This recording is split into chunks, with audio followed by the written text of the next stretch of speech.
G'day, guys and girls. Thank you for tuning back into another episode of Bros with Brains. We are back for episode 22.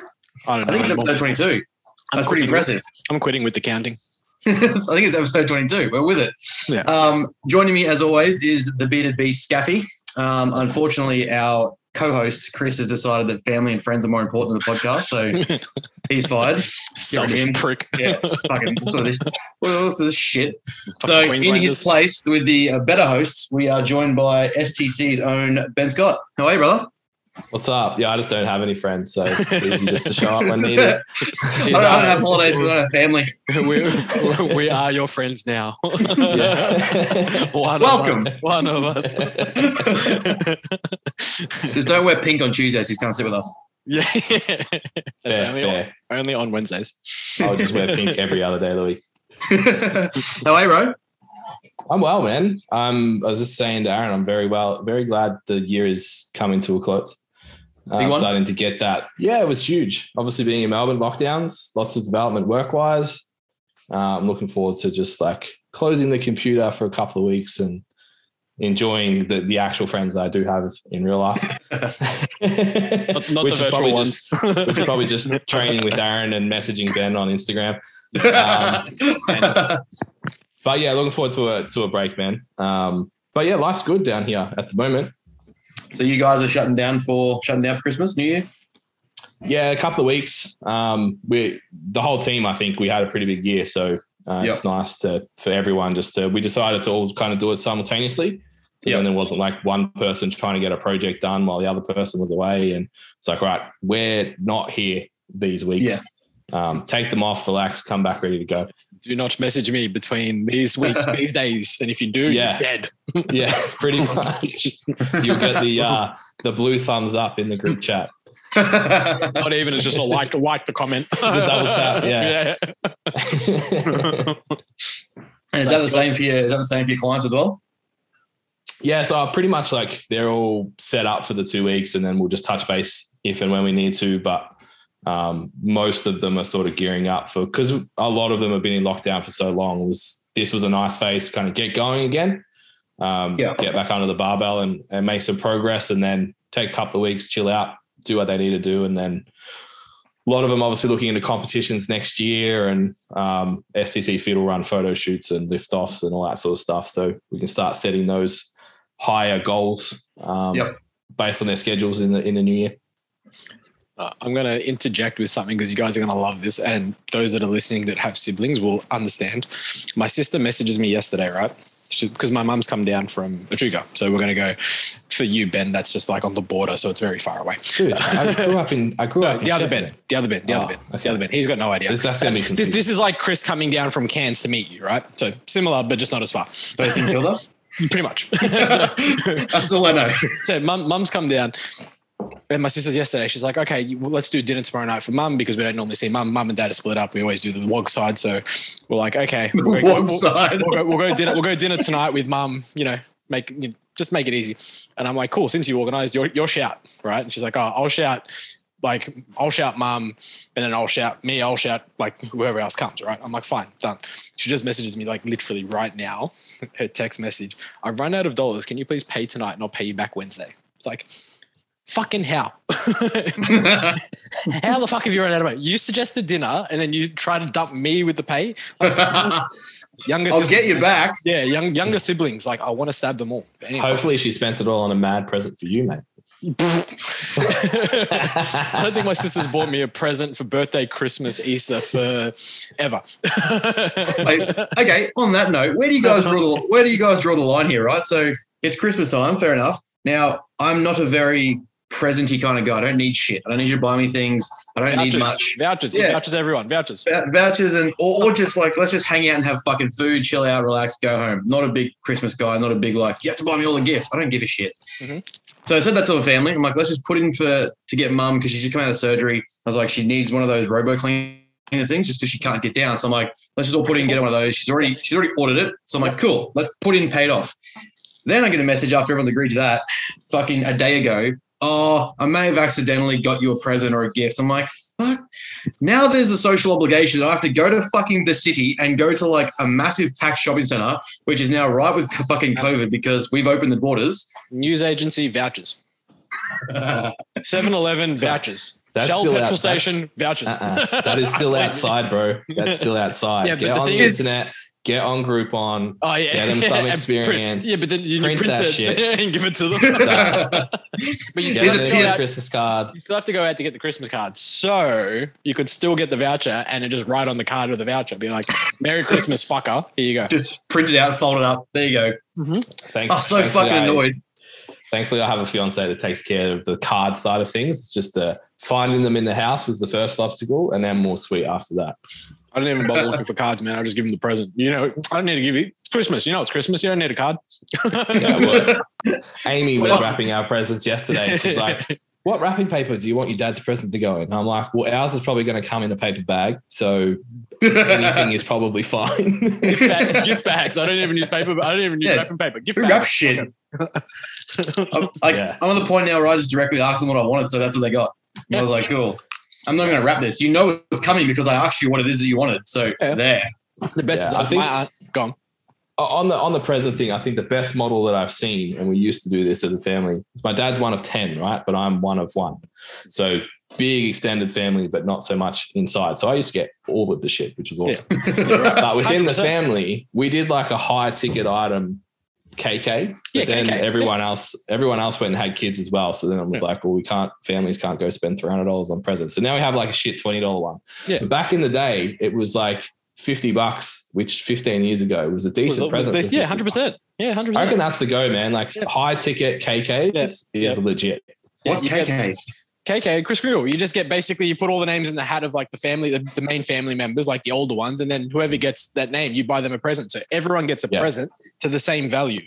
Oh, yes. So okay. you're buying for one person only. And then for the kids, you just buy for the kids. That's standard. Yeah. So you don't rock up with like a gangster present and give it to someone and get something shit back. It's like, I know I'm going to get something good. Yeah, you're going to get something decent back. The idea there was too, like being a big family, it was like you had to call them and actually know something about them before you bought a present, because we were like, no vouchers were allowed. It had to be tangible. It was like you had to actually touch base with them, which was pretty good. But now it's just fucking pretty much Tats Lotto tickets because it's only $20. Yeah, I was going to say $20 JB voucher, Bunnings voucher. Can't go wrong. Buy a Bunnings snack. Hey, even a fucking 3-pack of socks is barely $20 anymore. Yeah, well, the card was $7, so you got 13 left. And fuck off.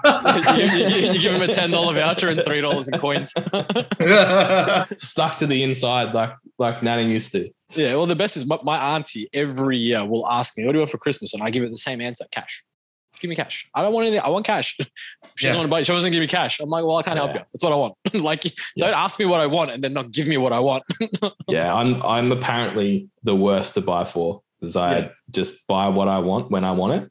So Amy's forever furious at me. It's like, I'll just come home and buy something, or I'll have something up on the computer. She's like, you can't buy that. I'm like, well, why not? She's like, because it's your fucking birthday present. I feel I've ruined that now. But I'm just like, that just means you pick good presents, because if I was going to buy it, I must have wanted it. Yeah, I do the same thing, because like one of my metrics for when I set my goals and stuff, and I set my incremental markers across the year. I don't party. I rarely go out. I don't do drugs or drink. So for me, those lavish days where it's like, oh, I passed the semester or I got these marks. A lot of uni students will go piss up the wall. I'll set myself a large one-off incremental like item, and that's my reward incrementally for the year for like that period of time. So when I want something like a pair of J's, another pair of J's, Sony games, something like that I'll actually use and utilize for a long period of time, I'll set myself that. So I don't need shit. I work to get it and I know that I've earned it. So I don't need you to guesstimate what I might want. Yeah, I'm the same. Yeah. I'm waiting. I'm always on the lookout for new Jordans, and when something doesn't come out, that's why I bought myself a new jiu-jitsu gi the other day. I'm just like, fuck it. Treat yourself, fool. Merry Christmas to me. Pretty much. I'll wrap it. I'll put a card on it. that present he'll wrap. Yeah. 100%. Yeah. Wrap it and give it to me. Mate, that thing will be fucking pristine. That'll be hung up in like the Louvre. It'll be like that much of an art piece of artwork. Put it under my tree. Wake up in the morning on Christmas and be like, oh my god, what is it? Oh, Aaron, you know me so well. yourself. Stop it. Put it on. It's too much. It's too much. Are you trying to get in my pants? Control yourself. Anyway, what else has been going on? What's going on up there in Queensland? Anything interesting? You haven't had 5,000 cases yet like New South, so that's always a plus. No, we're on that the damn wall's broken sort of process now. They've let everyone in and fucking off it goes. So they've been announcing the increases, but we know it's coming. So I don't know why everyone's getting antsy about it. Like I got my second dose on Monday. My 5G didn't go up sadly, which is pretty disappointing. You didn't hit any PBs either. Worst. Ripped off. No, I felt like shit. Not like sick, like flu sick or anything. It was more like the aches in my body. It was like every niggle I'd ever had just all of a sudden got exacerbated like tenfold. And I was like, I went to do my hack squats and I got to like under 80 kilos under the bar. And I was like, nah, this is a waste of time. 2 sets into that, did some RDLs. I was like, this entire session is pointless. And just went home. Yeah, my first AZ shot was like that. It's just fucking full body ache for like 6 hours. And then came good. Second one was all right. A little bit sleepy. Not too bad. Bro, I got this noticeable like swelling under my lymph node on the same side that I got the shot, which is a little bit like, I'll see how that goes down. So apparently it's pretty common for the what did I get? I got the Pfizer. So apparently it's not uncommon. So we'll see how that goes. But bro, I PB'd the next day each time. I'm like, man, boosters weekly for fucking leg day. 100%. Was that? I'm down. Was that the vaccine or the vaccine? No, the actual vaccine, not the fake vaccine. That comes the day after. D-bol was a vaccine. 100%. Anavar, take it beforehand. No, but like literally, like I had both vaccines. The first one, I think the night of, I was a bit tired, just lethargic, but I had a really good sleep. Woke up the next day, felt great, PB'd, and then at the same time, I proper drooled on myself that night, the first dose. Oh, man. I woke up in like a puddle of just like, yeah. Man, it was good. Speaking of, I had the weirdest fucking dream. I don't really remember my dreams. I don't know about you guys. It's like I very rarely remember dreams. Man, last night, I'm telling you, I woke up, you know when you're dreaming and it's like a bad dream, you wake up and you either have like a dead arm or something, or you got to go pee and you're like, oh, that's probably why I had a bad dream, because my body's like, you need to go do something about this, otherwise you're going to piss yourself. So I'm sitting there, I'm honestly in this dream. I can't remember who I'm with. I'm with a group of people. We're going to the movies. I got a feeling we were watching Spider-Man, the new Spider-Man, right? And I'm like holding popcorn, holding the drink, hands are full. The dude's like, oh, by the way, I need to check your vaccine certificate. And I'm like, cool, here. And I gave him the popcorn to pull out my phone. And the app wasn't working or something wasn't working, right? And he's like, man, I can't let you in. So everyone else has gone in. I'm cracking the shits. I'm like, why the fuck do you think I'd be here if I didn't have a vaccine certificate? I've seen all these other movies. I bought all this popcorn, all this shit. You think I'd do all this without being vaccinated? Are you fucking serious? And then I woke up and my arm was dead. I'm like, oh, there we go. So I'm like, in my head, that's what's happening in my subconscious. So that's what I'm concerned about, not being able to go to the movies. or if my vaccine passport doesn't work. That's fair. What a world we live in. Yeah. So that's up here they're going hard on that. Like you can't do shit. You can't go to the major shopping centers and stuff without your masks on now, and the vaccinated have to have proof to do shit and all that jazz. So standard stuff, all the fun stuff. But yeah, that's pretty much it. Nothing crazy. Hey, looks like we'll be in for our third in January. Yeah, it's freaking gone crazy here. They've just introduced masks again as of midnight tonight. Mandatory masks, outdoors, indoors, fucking... Yeah, outdoors as well. Outdoors for big events, indoors for everything. Yeah, indoors for everything, outdoor for 30,000 plus events, like the cricket. Yeah, it was down to like retail only. You had to wear a mask. Like I went to the barber today and it was like, sweet. But yeah, indoor will be back. So I bought a new mask last week, so I'm kind of like, at least I get to use my new mask. But true. I'm going to go buy a Bane mask. I had one. I didn't have one. Oh, no, I had a fake mask that like just a normal mask, but it had the Bane picture on it. No, I'm just going to get the Hannibal Lecter one, the actual one, and just stick it on. Just like, fucking hell, man. It's getting ridiculous. Puts the lotion on its skin. Puts it in the basket.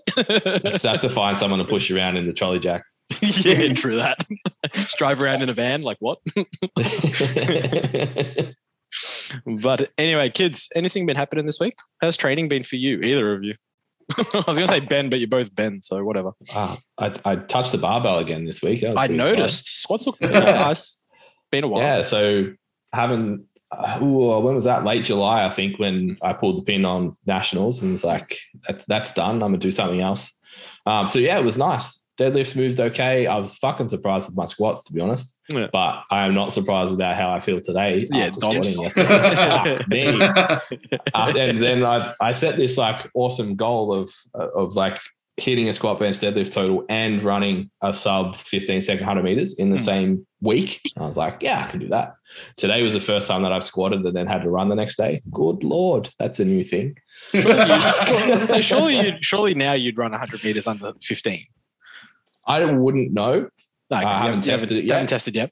And if I can, I'll just drop it to 14. But yeah, I was going to say, sure. I just sort of went off like what was like high school athlete type zone. And it was sort of like that 14 to 15 second marker was decent. Yeah, no, that's for fair. An average footballer. So yeah, that's fair. Yeah, I feel 14 like, to 15. you'd run it. We're talking about sprints of 14 to 15 seconds. I thought we were talking about my performance my first time in bed. That's every time you're in bed. Bro. That's not your first time. It was just my first time. I'm a consistent athlete. Going faster is not a win in that environment. Hey man, if you're not Speak first, for yourself. if you're not first, you're last, bro. Clearly, don't know the dynamics of this podcast. We're always first, no matter what. First in doses, first in bed. We go hard and we go home. Or just to sleep. Yeah, pretty much. But anyway, I know I have a few questions, and I know fucking Ben didn't do his job and put up his questions as usual because I have to do everything.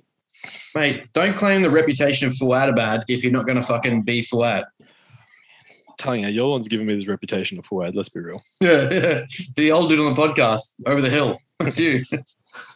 pretty much. Shots fired. That's all this is. There's people listening to us just shoot shots. Yeah, that's literally all we do. But I mean, it's true. I can't really argue it. Do we want to go with something funny or something serious? That is the question. Do we want to get like technical coachy or do we want to get stupid? Yeah, we've got Benny on. Let's get a bit of coaching happening. All right. Well, this will be a good one for all of us to talk about. Because there's always conflicting research, how do I determine what's accurate? Ooh. It's a great question. It is a good question. Off the bat, right? Straight off the bat. Like, yes, let's do this. I feel like I am the least research-based guy in here. Like research isn't my thing. But I think how I make decisions is understand the principles really, really well. Mm-hmm. And then learn from as many people as you can and make sure that what they're saying applies to the principles. And I think I've been having this conversation a little bit with Jace lately, just like, show me someone out there that's arguing their method that's getting 10% better results than everyone else. Yeah. That's fair. No one is. No. So it's just like, take what you can from everyone's different models, put it together, create your own, because you have probably your own client base and your own people that you work with. Mm-hmm. And if you're just a client and you're training yourself, you'll have your own profile of likes and dislikes and shit, and just find what works for you. Yeah. But make sure it actually matches with the principles. Of course. Yeah. I think for myself, it's like have an underlying understanding or base knowledge of whatever the topic is or whatever the subject is. And then as always, when we're looking at research, we can always find research to back our bias. It's always the case. It's pretty easy to do these days. But when we have more research going one way than the other, it's probably pretty convincing to go that way. But most of the time, it's somewhere in the middle. It's kind of like we have these two extremes and you need to be able to deliberate between the two and be like, okay, well, this is why these are shit. These are why these are really good. But these are the problems with why these are like these good studies. These are the problems that, are in these studies. And most of the time it just simply doesn't apply to us because we're not the participants. It's like a lot of the time the participants used in studies are not really relevant to yourself, especially if you're training and blah, blah, blah, blah, because they very rarely use people that have training experience and all that sort of crap. So it's like, what's the point? How applicable is that to you? And then somewhere in the middle, as always. Yeah, I find another good way to do it if you're really new to finding research is find meta-analysis and find whether those people conducting the meta-analysis have their own internal biases that may or may not be present as well. But generally, if you can get a research article or a meta-analysis that has conducted like the criteria of what they consider appropriate to fit into their criteria of application, you're generally going to get 10, 20, 30 different articles that are condensed down to one conclusion and going to give you roughly a pretty good idea of what the point is that's being said. And from there, you can then look for other meta-analysis or like usually in that analysis, they've listed every single study that they've chosen and been a part of the overall discussion. And you can start to break down and learn from what is actually being said. And then you can start to see like, is there a bias here of what this person's looking for? Did they look for the counter argument? Did they look to disprove themselves, or they just want to find their answer? And especially if you know a researcher well, or you know a professor well, and you can sort of see in the past, has this person been associated with, let's say it's a certain low carb trend or something, and they've released an article saying that turns out fucking glucose causes insulin resistance, and we end up with obesity from the fucking insulin resistance carb model. Chances are, if that professor also has a book on low carb diets, you may want to look for that inflection there, just to be like, hey, there may be some inherent bias here that someone's probably going to benefit from this study. So maybe throw it out. Contradiction. Yeah. Times. So that's just an easy way I find it. It's not easy, but at least a meta-analysis, when you look it up, is a good way of finding a literature review of a large overall consideration of the literature. Yeah, I think part of it too is like a lot of people misconstrue what evidence is too. Mm-hmm. Like, oh yeah. It's evidence isn't someone posting an infographic on Instagram that's different to someone else's infographic on Instagram. And referencing the study. Yeah, and that's like, when I say I'm not a research guy, I don't read papers all the time. Like, it's not, unless I'm creating content, I need to go make sure what I'm talking about is legit, and I haven't just picked it up off a bro somewhere, which also has value. But I think the key to it is coming to everything that you read, look at, interpret with curiosity, not dogma. And if you can walk in the door and go, I wonder what this can do for me, and just kind of take in the information that way. Can you apply it? Yes, no, sweet, apply it, test it, see if it works, and move on from there. I think long term, that's probably will get you the best outcomes, rather than, like, I know I spent years, and you guys maybe did too, like trying to find the way. Then you just speak to more and more people and you're like, but maybe there isn't a way. It's just a way that works for me or for my clients or for whatever. And then imagine applying a different way to majority of clients, because every client's different. Yeah. Shut up. Who would have thought that you personalize your service to a client? That's not coaching. Fucking dare. Not allowed. No, I can't scale that and make millions of dollars and lie to people. Exactly. I can't create a $10 ebook. Hey, bite your tongue. I did. I know, but I meant on training methods, not psychology. Oh, okay. Sorry. Right, yeah. Psychology is too touchy. I'm not going to get into that. All right. Let's do a fuck, marry, kill, because they're always fun. We have. Welcome, Ben. This is how we roll. What am I walking into right now? No. Yeah. Well, you're going to learn. We have fuck, marry, kill, Insta couples. Oh, sorry, I take that back. Gross Insta couples, 16 to 24-year-old group of 6 training the jaw, or bro lifting stringer bros. I'm gonna marry the stringer bros. Yeah, at least you got someone to train with. Ben's like, "What up? Where am I stringers at?" I actually fit into all my stringers now, and like I refuse to wear them. It's so sad. I was so skinny. I finally made it, and I don't want to wear them. 20-year-old me be so disappointed. You'd wear them to a dress-up party. So gross. I got really nervous when you said 16. Yeah. I think that leaves me with one option, which is I'm going to kill them because I'm definitely not fucking them. Yeah, that's kind of like, you're not wrong in that aspect too. I'm kind of like, do I want to kill the gross Insta couples, or do I want to kill the 16 to 24-year-old? Well, it depends if the Insta couple, if at least one of them is hot, and by one of them I mean the chick. There's at least a benefit to it. I like that you had to make sure that you said it was the chick. What if it's a gay it's 2020, couple? Don't judge. What if it's no judge? 2021.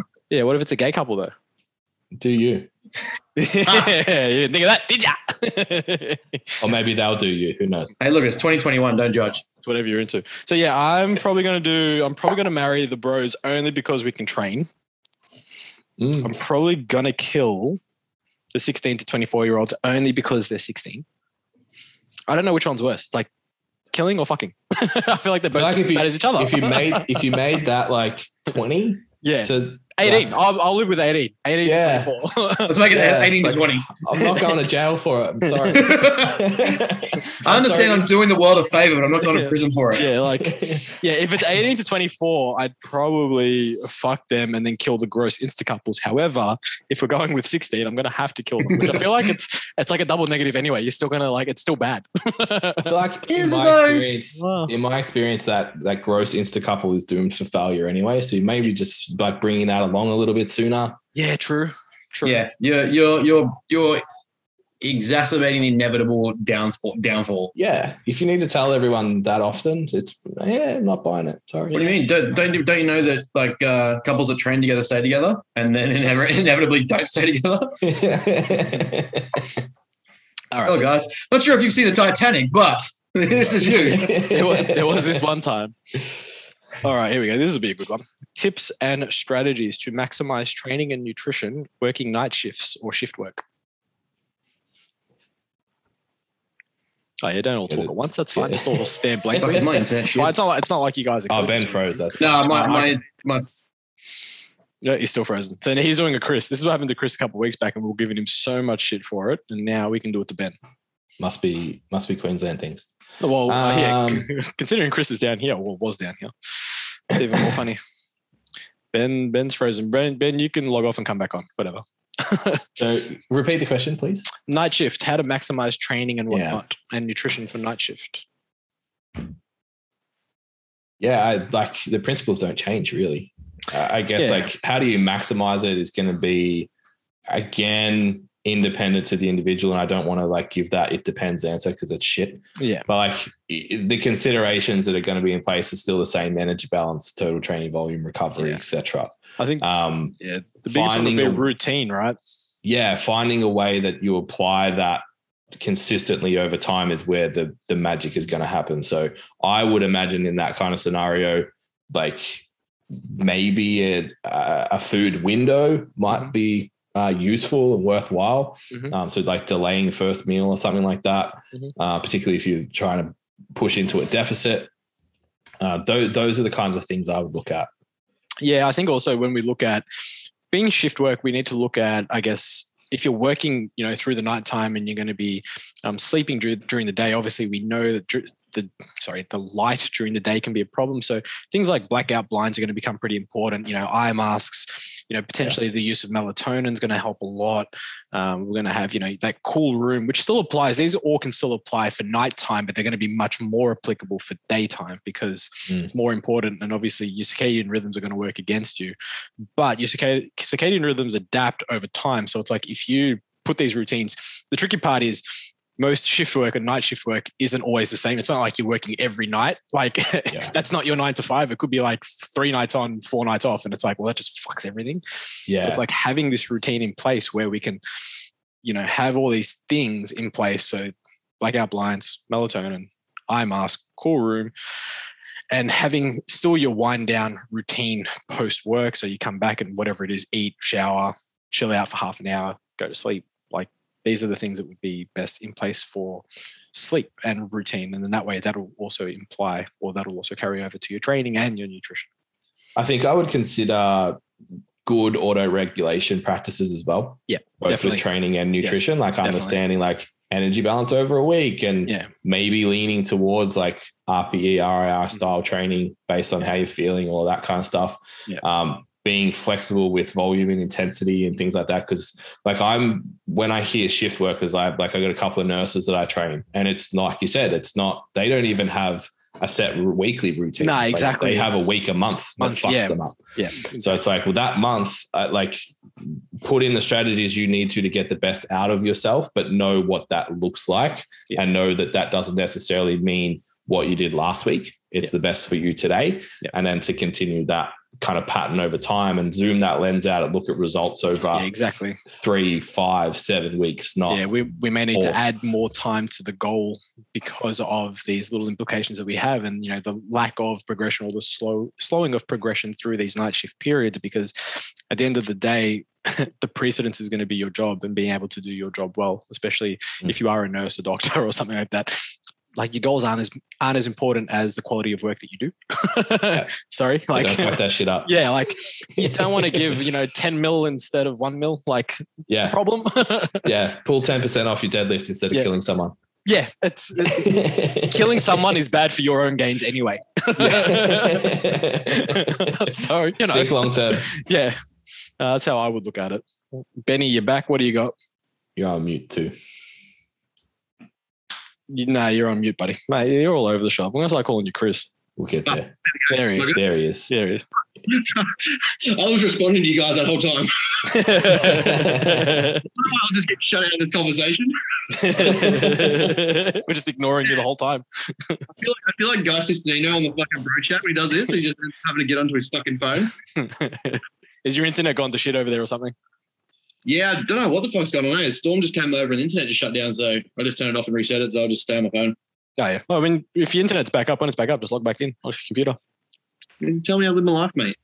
Oh, fucking just do it. I'm full at it. I'm the boss. But yeah, no, like all of what you said is like undoubtedly important.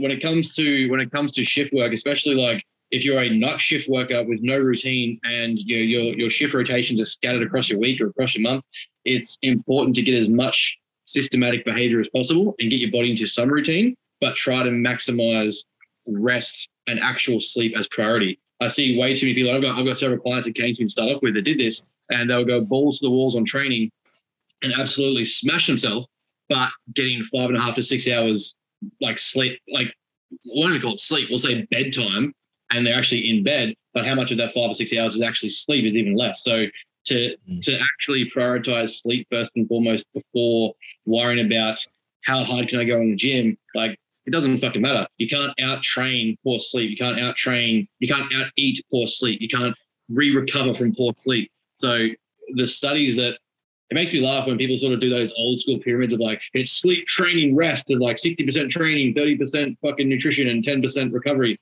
Nah, dog, like you need to sleep as intensely as you train. Yeah, it's like 70% sleep and like 10% training, and then the rest is nutrition. Just apply yourself to all things. Don't go to percentage allocate to different aspects of the overall lifestyle. You, as a shift worker, need to understand that sleep and recovery trumps all things, whether it be for like your functionality, cognitive function for your job, your physical function for your training, recovery and hormonal function to actually perform and improve and recover. Like if you're not doing sleep, there's no point doing the other things firstly. So for me, I find with a lot of my clients, rather than being like, hey, let's see how hardly I can push you in the first few weeks, I want to see what your lifestyle looks like and what changes we can make to start getting incremental changes as fast as possible with doing the minimal possible things. Like, don't worry about, you weren't 100% on nutrition this week. Let's just fucking worry about, are you waking up at the same time? Are you going to bed at the same time? Are you setting adequate like sleep behavior and hygiene? I get all my clients now to do the SHI 13, which is sleep hygiene questionnaire. It does a 13 question assessment of what their sleep hygiene is like, and then we can make changes based on that. Because, like I said, all things considered, you can train the house down, but if you're only getting 5 hours sleep, scientifically you are literally underdeveloping your body to handle the load you're doing. You're not going to recover. You're not going to secrete hormones. You're not going to metabolize food properly. There's just a whole list of things that come from not sleeping and resting. So, yeah, for shift workers, get as consistent as possible as you can. Get a routine as much as you can. You're going to be fighting your circadian rhythm and your body clock, but that's just like make the best of what you've got. And that is at least a routine and a general sleep hygiene that's somewhat conducive to a good environment of sleep. So, yeah, basically sleep or die. Yeah. Be curious to know what you guys think, but I know even for myself, like I have routines based on a day. Like none of my days during the week kind of look different. I have one day of the week that I train late, another day that I train like mid-morning instead of early in the morning, and I travel. Work's different. But I know that when I get up on a Monday, this is how my day goes. This is when I eat my carbohydrates. This is when I'm going to bed. This is when I'm doing my steps. Like all of those things are regimented, but they're different day to day. Yes. I think there's probably value to that. Like when I'm on nights, this is how my day looks. When I'm on days, this is how my day looks. So I think rather than chasing, like we said before, like you can't obviously have the routine of like, go to bed at 8 a.m., get up at 4 p.m. if you're not working shift every day, but you can have a routine for every day in place that you can slot back into when you need to. Yeah. If you want to look at it from a research perspective, there's a lot of research coming out on circadian rhythms and basically circadian rhythms of different things. So we have like micronutrition and all that sort of stuff. And we have, what am I thinking of? Not micronutrition, microcircadian, what's it called? I can't think of the top of my head, where they're basically matching up food and the rhythms of food uptake and that sort of stuff, as well as everything else. Your body works in rhythms effectively. So if you want to be, let's say, the most optimal human possible, eat, sleep, train, do everything in the same time every day. if you wanted to be the best of the best that you can be and give yourself every chance, that's how it would work. So you'd eat, you'd wake up the same time every day, you go to sleep the same time every night, you'd eat at the same times every day, you'd eat almost the same foods every time, each day, whether they're different meals each day, through the day, but the same meals, then copy and paste it basically every day at the same times. That's how it works. From that aspect, chrononutrition is the word I was looking for. Thanks. But anyway, but that's not realistic for most people, right? Like that's stupid. So we look at that hierarchy system of like what's most important. And we all know that, if we're looking from a recovery standpoint, recovery comes first, so sleep, and then we're looking at nutrition and basically the makeup of that nutrition, provided that it's good, decent, healthy-ish, I guess, healthy being the key word. And then, training can fall in and all that sort of stuff. So it's like, how specific is this goal? How important, I guess, how professional is the client? Like, are they elite? Well, then all that shit matters if they're just gen pop, but who cares?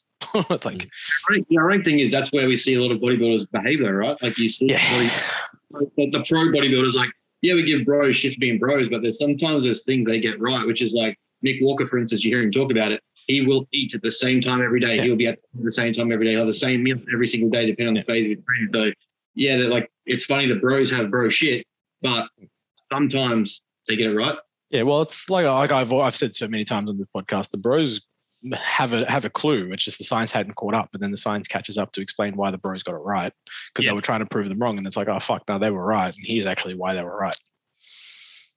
Yeah, but anyway, that's if you want to be most optimal, do the same thing every day and do it at the same time every day. Perfect.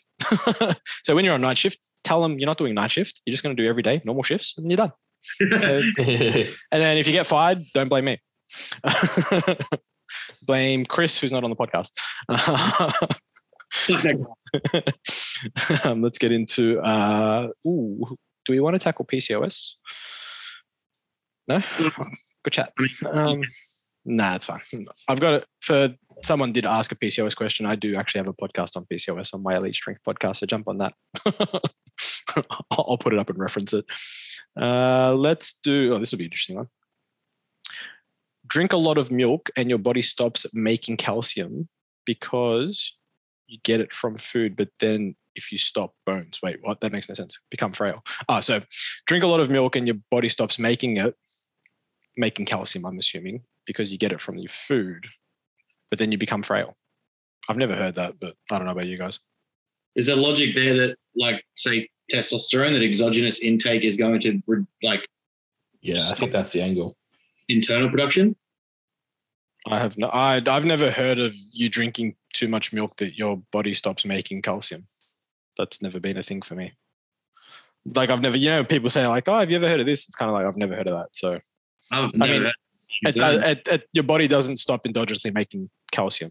It's not how it works. It's not like a hormone process, like you're going to shut down testosterone production because you're having calcium. Yeah, if that's what the question is, like if you're taking too much exogenous calcium, will you endogenously stop producing it? No, you won't. The body doesn't work that way. What else do we have on this one? Here we go. This will be a good one for us. What current NRL or AFL athlete would you want to take on? Oh, sorry. You would want to take to stage if they asked. To stage? Yeah. Bodybuilding comp. A halfback or a hooker? Yeah, it doesn't say male or female either, so you can be either or.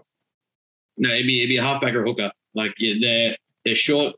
Generally, a halfback, you're going to find a short stature, fuller muscle bellies. Usually, their power output's usually pretty good, depending on the coaching approach you want for a halfback. But you're going to get a decent endurance, you're going to get short, stout muscle bellies, and you're going to get some decent power output. So it'd be a halfback or a hooker. Easy to fill up, easy to fill out. Well, what are you thinking, Mr. Scott, AFL wise? What you got? Yeah, Mr. Christian Petrarca from Melbourne. Yeah, he'd be a good fucking 6'3", 6'4", walking around 110, playing an endurance sport. I think he has some potential in the weight room. Yeah, he's a bit of a unit. I think I would have gone with... Oh, I feel too tall to fill out fucking bodybuilding. That's a shit height. Yeah, that's what I was thinking in my head. That'd be the challenge, but like he looks massive on TV and most of them don't. at that size. Like I've obviously never seen him in real life, but just like, yeah, his density is very high and even the position that he plays, like he's playing on ball. I feel like, yeah, you take him away from that endurance training and just fucking sit in the weight room for 2 years, champ. Yeah, it is tricky with AFL players because a lot of them are like their minimum height is like 6 foot. So it's like trying to find someone that's the right height. Petrarca would be good. He'd be interesting. I'm thinking, it's like who'd be interesting? Paul Chapman 20 years ago. I was gonna say I'm thinking someone like short and stocky, like Shane Crawford was pretty jacked. Crawford, yeah. That's like a Cooper Cronk, Andrew Johns type. Yeah, like so Sam Mitchell would be like a similar build. Yeah, short and stocky with like chunky legs. Yeah, it's just that's not a footballer anymore. Nah, the current age, it's just too small. Yeah, they're all 6 foot. I'm trying to think who was the old. Just pick Brent Harvey because he's like 5'6". Yeah, and his biceps are huge. Trying to think who was a North Melbourne ruckman. Did he just get delisted? The Sudanese one? I can never remember his name. Majak Daw. I take him because look at him. Yeah, especially for like a classic physique type.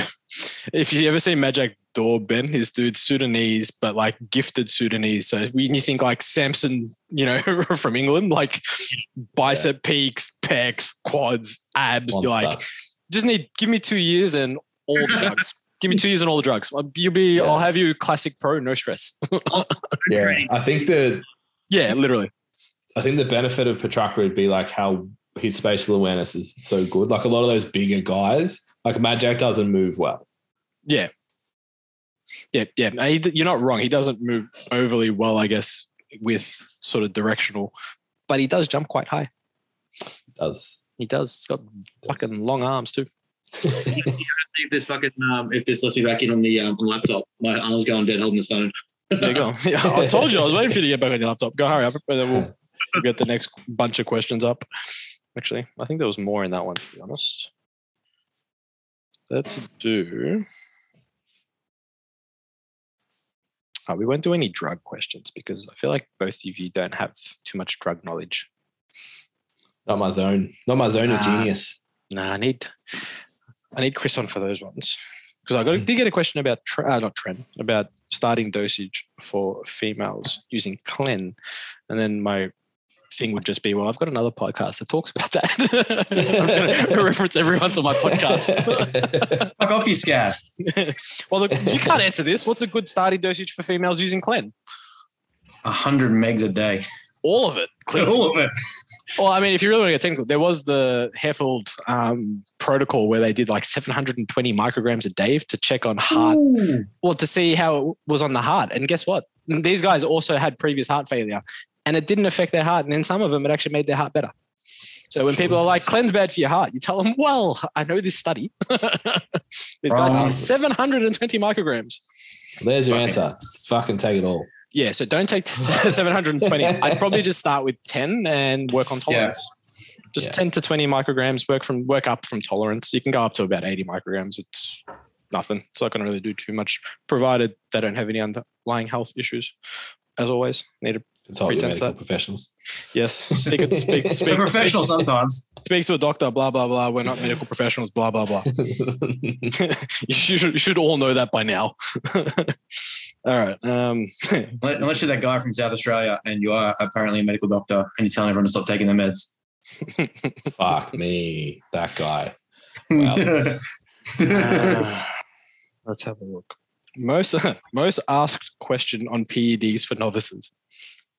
Well, I mean, I guess, yeah, true. I mean, it's true. You guys would get, I'm sure you guys would get asked that. Like, that's a fair question, I feel like. Oh, yeah. Most asked question about PEDs. So I've flat out been at the gym and just had some guy come up and ask, like, what's the best cycle? I was like, bruh, what are you talking about? He's like, oh, I want to start. I'm like, yeah, okay. Like, this is something I would need to understand your entire body, blood work, your entire system, and whether or not you're even necessary. Like, have you been training for a while? Like, you can't just walk up to the nearest guy in the gym who looks like he trains and goes, hey, man, what's the best dose? Like, what the fuck does that even mean? Yeah. Yeah. Yeah, that'd be the ones. Like, how much should I take? And it's like, of what? It's like, oh, some guy gave me this bottle of, I'm like, a bottle of what? What is it? Oh, I don't know. Is it Dianadrol or something? It's like, mate, if you can't pronounce it, don't fucking take it. Like, you do not know enough about it. Yeah, I was going to say, I think the most common question now that I would get, it's funny, I feel like over the years it's changed. It's like the most common question would have been like how much, or like what do I take? Basics, right? Go on. I think the most common one I've had recently is whether it's worth doing and whether all these deaths are like going to lead to someone dying. Yeah, which is not a bad turn of events, right? It's like it's a positive turn in being asked that question. I also think like you're looking at the extremes of the population comparing to yourself, where you're like a 1 point, like if we're looking at the elites that are dying, I guess you could say, they're of a 0.111% population who are taking such extremities of dose over such a long period of time. I'm like, let's just see if you could start on like 1 mil of test first, or like they'll start there, I guess, a small dose of testosterone, and see what exogenous levels of testosterone work for you before you worry about, can I take 10 mil a fucking day? I think the thing with that is the steroids isn't what's killing them. So anyway, it's a whole nother topic that you can get into. But I think, as time goes on, I think the questions tend to change, right? So the more experience you get as a coach with this sort of stuff, the more, I guess, experienced questions come. So it's kind of like now it's like, oh, should I take this for this because of this? So it's kind of like they have a clue. I'm like, oh, hey, man, you might know something here. You might be onto something here. Or then I get the odd guy like, should I take 800 milligrams of test? It's kind of like, oh. Again, really, we're going to have this conversation. So, I think they're the most common questions that you do get asked as a coach. It's like, well, how much and what, really? Yeah, definitely. One question you wish people asked you more that's related to your expertise. Oh, interesting. I mean, fuck. It's like there's about 1 million that people should ask more of that they just don't ask. Well, I guess more so when we do the Q&As on here, for example. I guess what question would you rather have pop up more, I guess? I do like the training questions. They're quite fun. Yeah, training questions are good. We always get on rants. Pros and cons of competing. Mm-hmm. I think at the moment it's so novel and it's so like glamorized for the wrong reasons, and you get so many fucking idiots do it, and then they do something stupid, then all of a sudden that represents the whole population of competitors and bodybuilders, but they aren't the reflection of the population. So getting people to understand the pros and cons that come with competing before and after and during, and having that established as like, if that could be more of a general concept that the population asks, like this whole idea that training in the gym for 6 months means your coach is going to put you in a comp is just fucking, it blows my mind. Like it just wasn't a thing when I was coming up training 5-10 years ago. Even like we didn't just go, oh, you've trained for 6 months, guess we're doing a comp. Like that's the only way to validate that you've been training. But no, bro, what are you talking about? Like the post where we say you've been dieting for 6 months. It's like, wait, what? Yeah. You've been training for a year, and 6 months of that you're in a deficit. So you only grew for 6 months, or did you maintain for 6 months and then die? While you were learning how to train. I'm really confused right now. It happens all the time. You've barely established the fucking fundamentals of even like a lifestyle of training and bodybuilding, and you all of a sudden want to get straight into a show. Yeah. Okay. Yeah. I know. I think training wise, I'd probably like to be asked more like, how do I get X result a year from now? Not 3 weeks from now. That would be really cool. And then to throw a different angle in with expertise, I wish personal trainers would ask how to fix their business, not how to be better at fucking sets of reps. Yeah. How to set yourself up more for a long-term business and life. Yeah. And I don't say that because knowing sets and reps isn't important, but like if you have no clients, it doesn't matter how smart you are. Yeah, you can be as smart as fuck, but if you're not making any money, well, there's a problem. You done fucked up, boy. Yeah, and even the my biggest pet peeve is like coaches that are like, it's not about the money, man. I don't care. It's like, yeah, but you have 10 clients when you could have 40.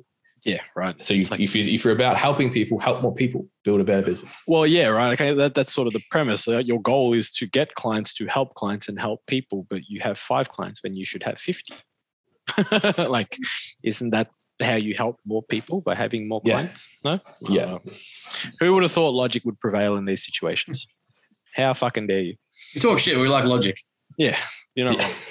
All right, let's do a fuck, marry, kill. Actually, how good is your Marvel knowledge, Mr. Scott? How nerd? Knowing you, I'm going to score myself lower than I would if I was talking to the general population. Okay, cool. So I'll maybe say like 6 out of 10. All right, let's do this. Fuck, Like marry, I've kill. seen them. I know they exist. It's like Superman is Marvel, right? Not that bad. Not that bad. Bye. DC sucks. I know that much. Fuck, marry, kill. Red Skull, Craven, and Galactus. Okay, all right. But I knew he would like this one. All right, okay.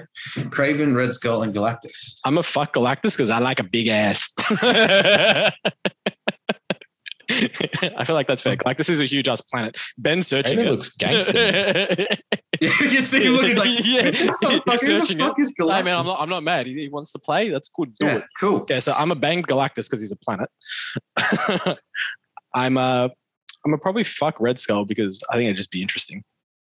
I'm definitely. I can't fuck. I'm banging both. No, so I'm going to marry Craven. I take that back because Craven's sick, and I'm going to kill Red Skull because I'm definitely not fucking Craven. That looks painful. He's the Germans. Yeah, I'm going to marry Craven, bang Galactus, and kill Red Skull. Marry Craven. I feel like Red Skull is the easiest one out of those guys to kill too. Let's be real. I mean, I'm probably gonna marry Galactus. Really? I'm probably going to be fuck Red Skull because then you can say Skull fucked him. And then I'm probably gonna kill Craven because, well, his whole thing is like he likes to hunt predators and kill trophies. So there's nothing more ironic than me killing him and win. So yeah, I'm a going solely off imagery on Google, except for Red Skull.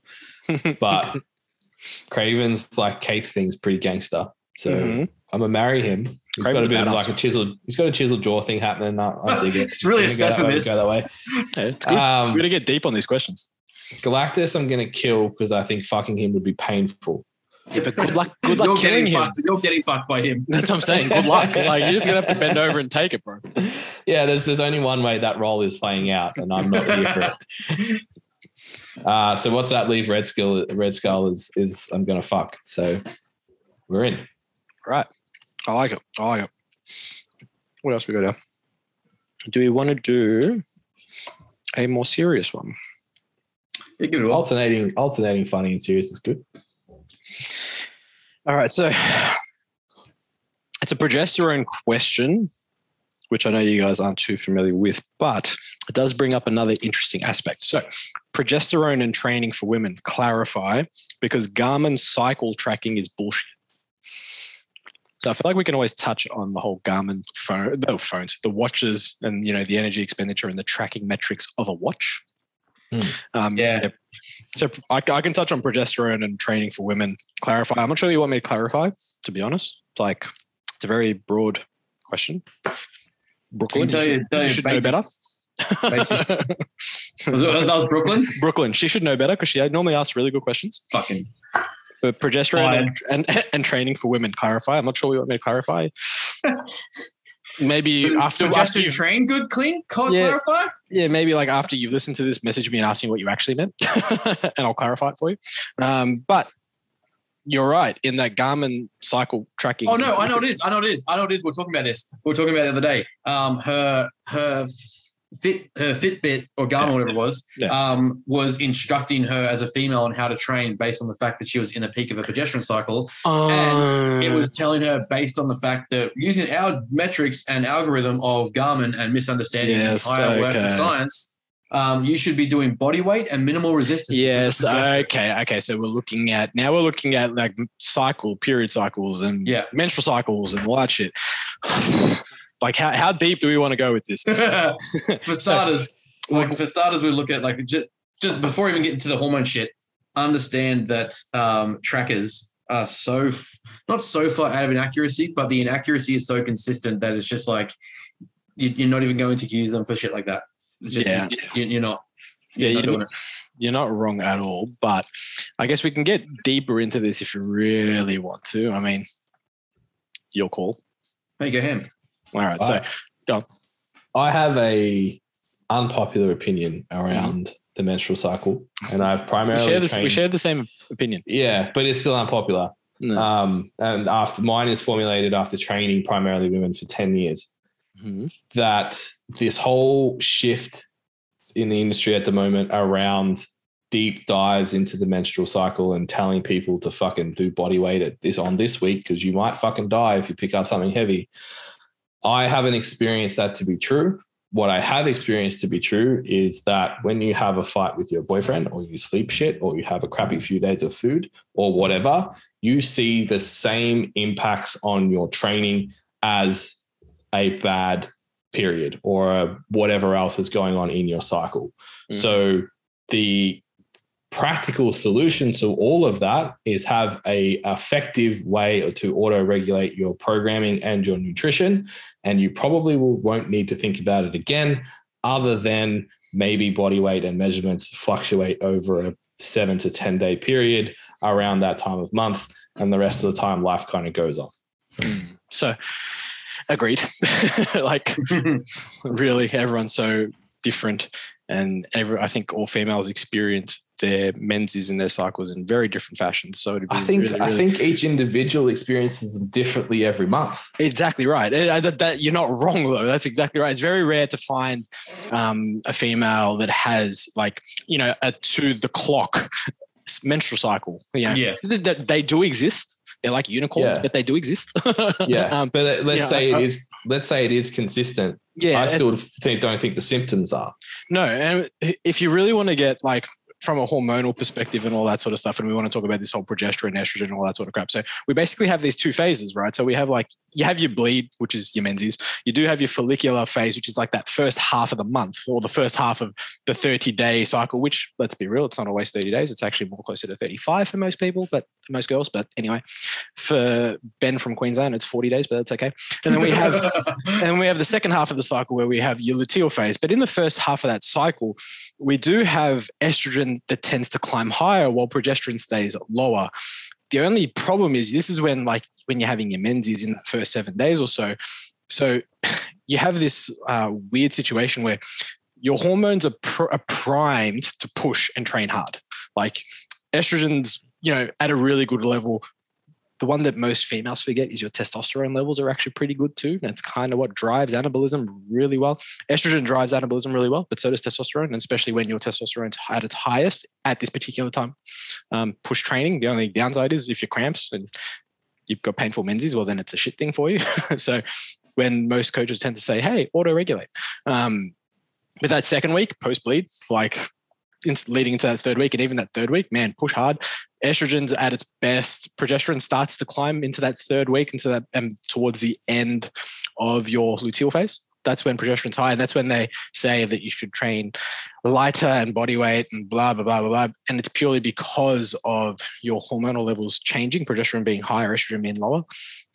If you feel good, fucking train hard.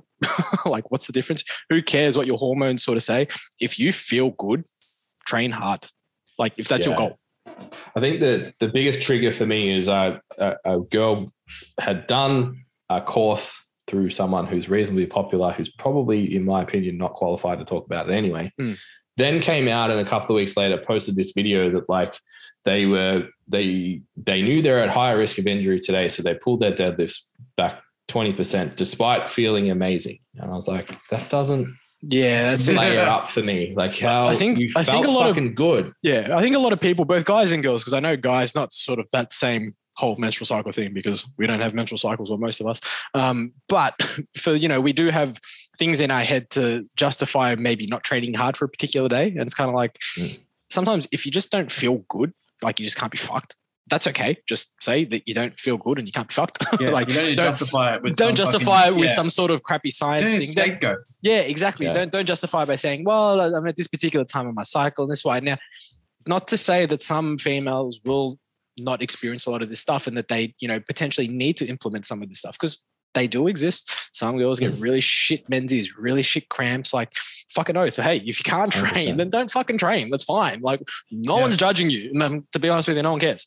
Like, you don't need to post on Instagram saying my menses are so bad that I don't need to train. Like, cool.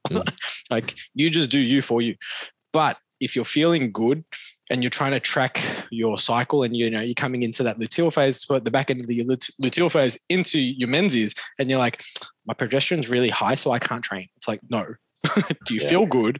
Think the number of think on the number of that. Like, let's work that out across 12 months, right? You are losing 1 to 2 months of a year where you aren't going to train then if you think that tracking that metric is the deciding factor of whether or not you should train heavy or like progress. That's a sixth of your, or what is it? Yeah, so we take 2 months. That's a sixth of your year that you aren't willing to train because you think potentially based on someone's fucking random like bias study that wanted to confirm that women shouldn't train at XYZ point is the reason why you shouldn't train and attempt to lift heavier. Yeah. So what the fuck is that? Like, I'm sorry. Yeah, cool. Like, I understand. I can't physically understand that you're going to be in pain, but to a degree, like, there are a lot of people with a lot of painful reasons why they can't do certain things. They still go out and do it. So if you want to be held back to limit yourself to that, losing 2 months of the year to your performance, that's fucked. Like, you're like, yeah. Well, it's interesting in that a lot of the time, don't fall back, especially if you're in that sort of educated field, I guess, don't fall back on the science to justify how you feel, because the science usually hasn't caught up with a lot of what we do, especially in the gym, especially with nutrition. There's such new fields still. They're still so young. It's like we are well ahead in what we do anecdotally than what we do from a research point of view. It's just like, give it 20 years and the research might come out on the menstrual cycle saying, hey, you guys should have trained all the way through and not given a fuck. But we don't know that yet. Yeah. Yeah. You know what I mean? And it's like, that's my personal gripe when it comes to recovery modalities, but we won't get into that because I'm going to make a lot of physiotherapists and osteos cry, but we won't do that. Cupping doesn't do shit. People, get the fuck over it. Okay. Okay. So then it's gone. Someone. I think inside the menstrual cycle side of things, I think people forget, because when they have this conversation, they only think about that thing, right? It's like zoom in on the lens on like what potentially my hormone profile is this day of this week. But it's like when you zoom that out, so like my tracker, right, for my subjective data from a client every week. It's like what week are you in your menstrual cycle? Because it's important information to know. Yep. But it also has how much water did you drink? How much sleep did you get? What's your stress level? What's your digestion, energy levels, hunger, dietary compliance, walkout performance? Yep. Exactly right. And over like 3, 4, 5, 6 cycles, I can look at it and go, oh, we've got some reds this week. Oh, yeah, of course we do. Like in due for your period. Yeah. Then it comes, or well, I can see your measurements coming up. Yeah. Don't stress about it. You didn't lose any weight this week. I predict that you'll lose 1.5 centimeters next week. And they're like, oh my God, you're a fucking magician. It's like, no, the data has shown exactly what happens every time. The beauty of it is as well is when you go from like, okay, so we're at week 20. This week you have your menses, but let's go back to week 4. You had your menses then. Now look at the change. You're down 5 kilos from this week. You're still on your menses. You've still got your period. Your centimeters are all down, blah, blah. You feel much better here and you did here. Like, progress. Like, relax. And then the flip side of that is you can also see what's your week like when you average 6 versus 8.5 hours of sleep. Guess what? It's the same fucking color, like red showing up, and like you didn't progress in your loads, and your tracker's telling me that you think you're fat and everything's like the whole world's ending because you didn't sleep enough. So it's like you can't just go, well, it's because I'm in like this. It's like, what are all of the variables? Let's manage all of them and incrementally improve them over time. And then I think the other thing that is interesting, and I don't have like the research on it, but I often see over each cycle that menses week get better and better and better and better, because it's like when you introduce good lifestyle, good sleep, stress management, eating enough, recovering enough, training effectively, not overreaching your recovery capacity. All of a sudden, you're not fucking this hyper stressed individual, and your menses doesn't affect you as much anymore. Yeah, usually the healthier you are, the better you tolerate your menses for females, to be honest. And that's a physiological thing. That's just like, you can't argue that. It's simple science. And yes, there's like you mentioned the PCOS earlier, like yes, there's exceptions to these rules. Of course. Yeah. Some people have fucking horrible cycles every now and then. My fiance cops them, but it's like out of the blue. Yeah. Be like 1 in 4 that she's fucked. And it's like, well, where did that come from? Yeah. And then you go back and you look at it and be like, okay, what's changed this time compared to the other times? And look, there's some change here. Maybe this is what it is. And you can't program as a coach for her to train like that versus when she's okay.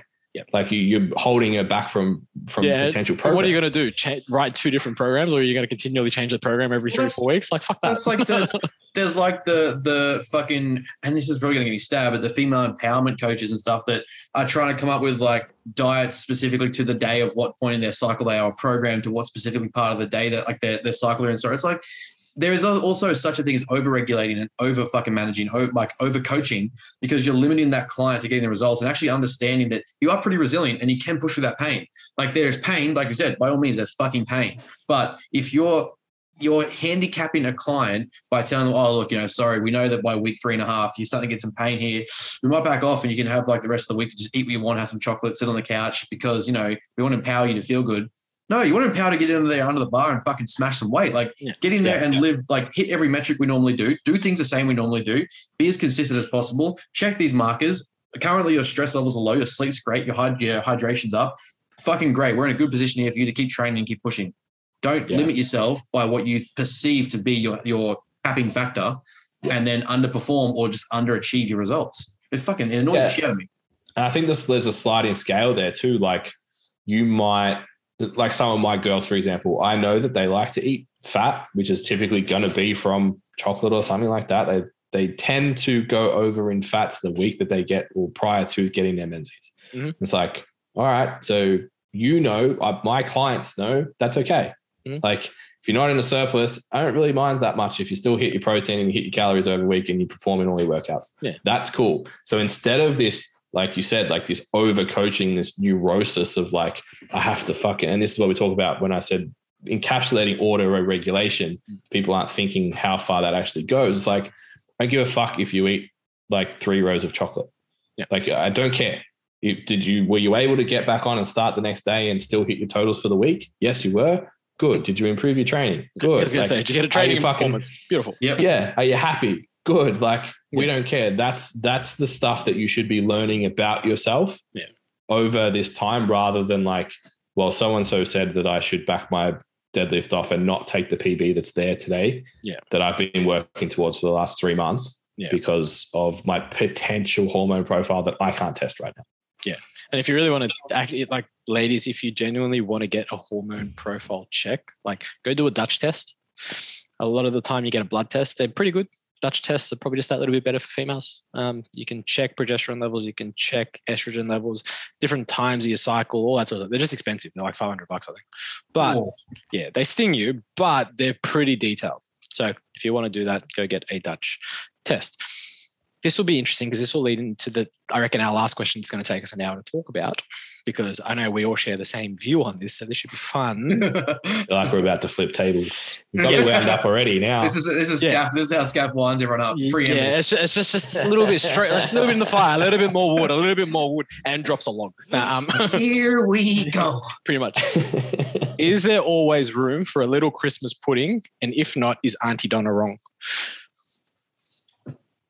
So basically, those that should they eat over Christmas and be free and not have to worry about their goals? Or did calories suddenly stop existing on Christmas Day? Well, that's what we're talking about. And I know this is going to get everyone riled up. So go. The group of people I work with, and this is actually not going to be as maybe over the top as you might think. Oh, that's boring. Make them fucking more energetic. The group of people that I work with, my simple solution is, will you care 2 to 4 weeks from now if you behave this way? If you do, don't do it. If you will care, don't do it. If you're not going to care, like do it. Do whatever you want. I don't care. But if you're going to be upset with the outcome, so if you're a competitor, or you have a photo shoot, or you have a very targeted, focused goal, then don't lean into that behavior. If you don't, and it's okay that if you maybe take a week step backwards in your progress for a few days with family and friends and stuff, sweet. The catch is, and I know this is where Ben's going to go, it's like, if it shits me when people tell you that like, don't track.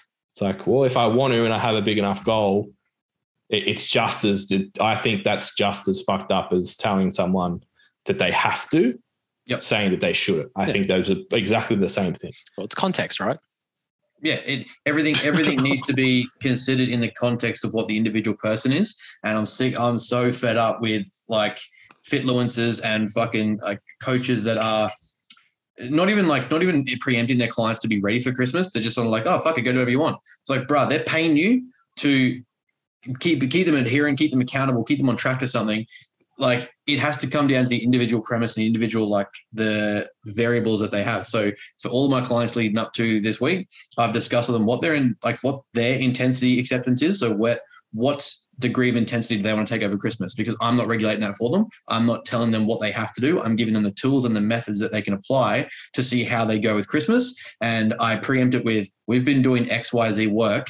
Is what you're going to do over Christmas going to reduce the effort you've put in for one day of food?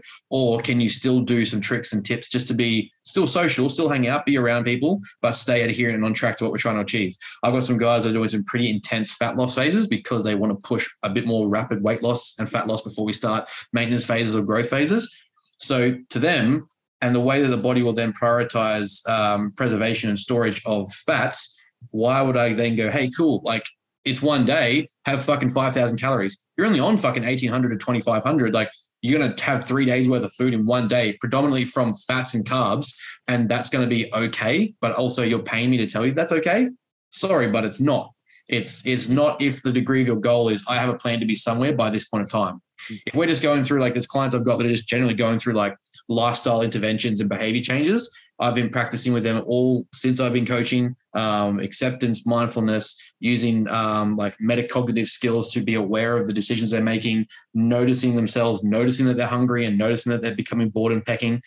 Okay, this is a great time to actually practice plate loading. Like, am I loading the plate with veggies and salad first? Am I choosing greens and like fibrous foods first? Even if it's like oven roasted veg and stuff like that. Then am I choosing my protein next? Then am I going to have some carbs?